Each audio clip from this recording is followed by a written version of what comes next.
السلام علیکم ورحمۃ اللہ وبرکاتہ۔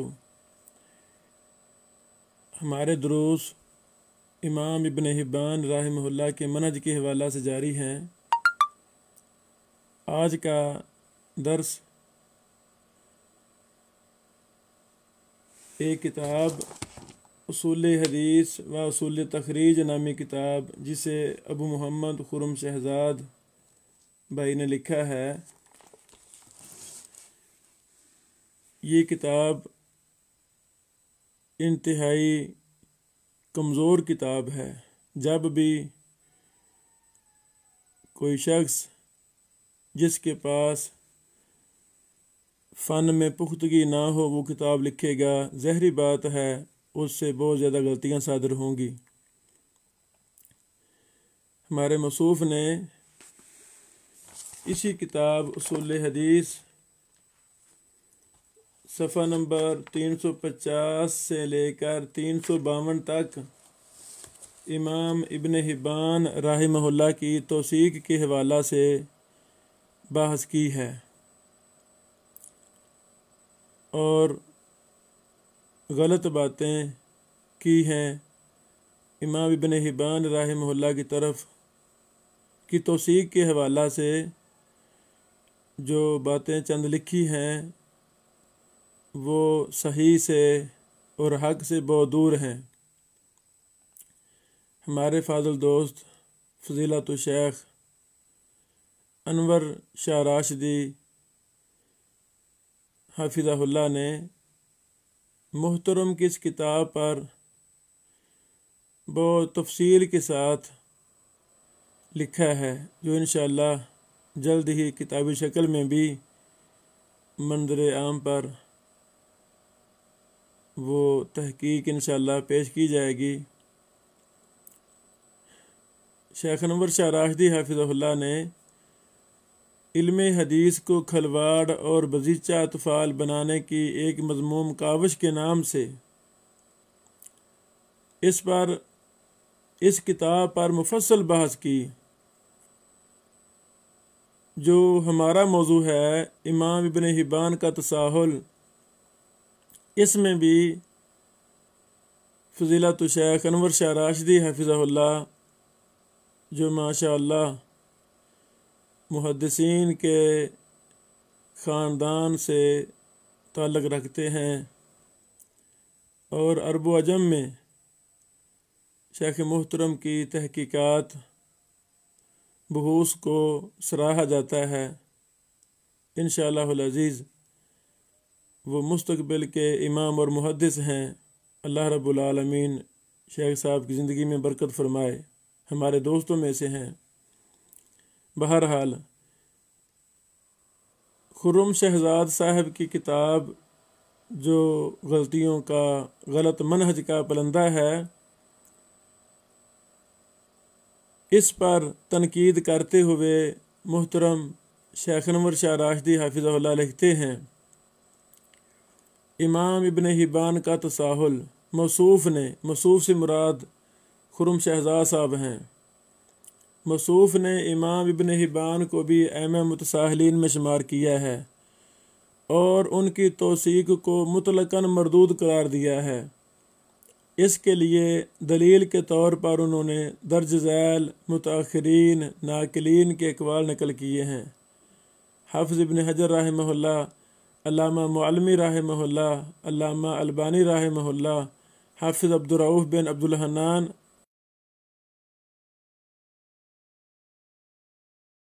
ہے کہ امام ابن حبان مطلقاً متساہل ہیں اور ان کی ہر توثیق غیر معتبر و مردود ہے۔ جناب نے اپنے اس دعوے کو اس بات میں مذکورہ بالا ائمہ و علماء کرام کے اقوال نقل کیے ہیں، جبکہ مذکورہ بالا ناموں میں سے اول ذکر تینوں ائمہ کرام امام ابن حبان کو مطلقاً متساہل نہیں سمجھتے کہ ان کا توثیق والا ہر حکم مردود سمجھا جائے، بلکہ وہ مخصوص حالات اور محدود مواقع میں ان کے تساہل کا موقف رکھتے ہیں۔ بلکہ حافظ ابن حجر رحمہ اللہ نے ایک جگہ تو